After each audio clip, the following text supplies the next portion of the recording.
night began to fall. The roar of the Steel City skimmer's engines echoed off the brickwork of Kellam Island as the hovercraft drifted sideways over the Don.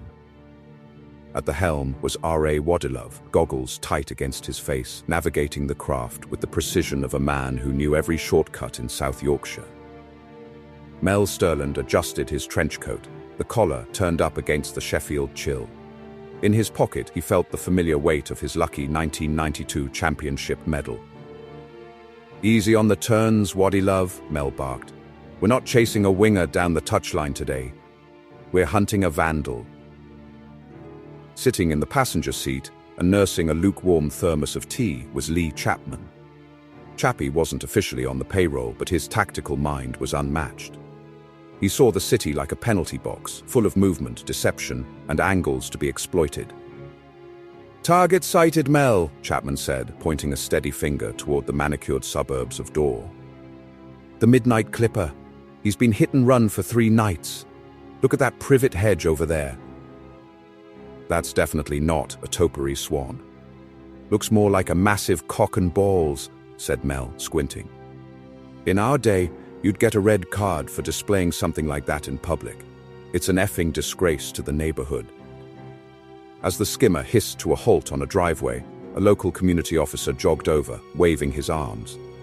"Excuse me, you can't park a hovercraft here without a permit.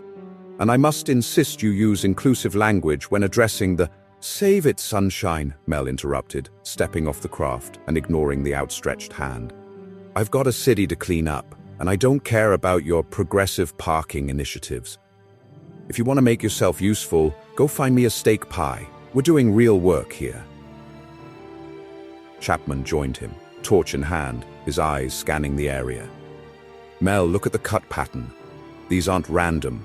The Midnight Clipper is creating the same phallic formations across all the gardens of this cul-de-sac. He's herding the police toward the park, but I reckon the real climax of his work is going to be the mayor's prize-winning boxwood at the end of the road." "Strategy, Mel," Chapman whispered. "He thinks he's tossed us some bossed-up clues, but we're going to counterattack." "Waddilove," Mel shouted. "Circle the block. Cut him off at the jet garage. Chappie, you take the high ground on that garden shed."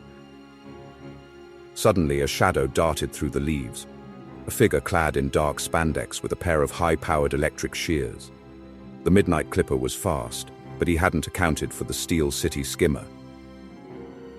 As the villain tried to hop a fence, Waddilove gunned the hovercraft, the massive fans blowing a gale of dead leaves that blinded the culprit. Mel didn't wait for a warrant. He lunged and let off at the same time, eventually tackling the man into a particularly vulgar-looking bush with the same force he used to use on a Saturday down at Hillsborough. "Gotcha, you little snippy tosser," Mel growled, pinning the man down. The tiresome community officer caught up, panting. "You didn't read him his rights regarding his artistic expression? These could be viewed as performance pieces." Mel rolled his eyes and stood up, brushing leaves and a dead weasel off his coat. He looked the officer dead in the eye. "Art? It's an obscene hedge, son, and now it's evidence. Tell the station, as per usual, Mel Sterland's finished the job, and tell him to keep the paperwork simple. I've got some pressing how's your father to get back to." Chapman nodded, checking his watch. "Clinical, Mel, textbook execution." "Back to the skimmer," Mel commanded. "Waddilove, let's go.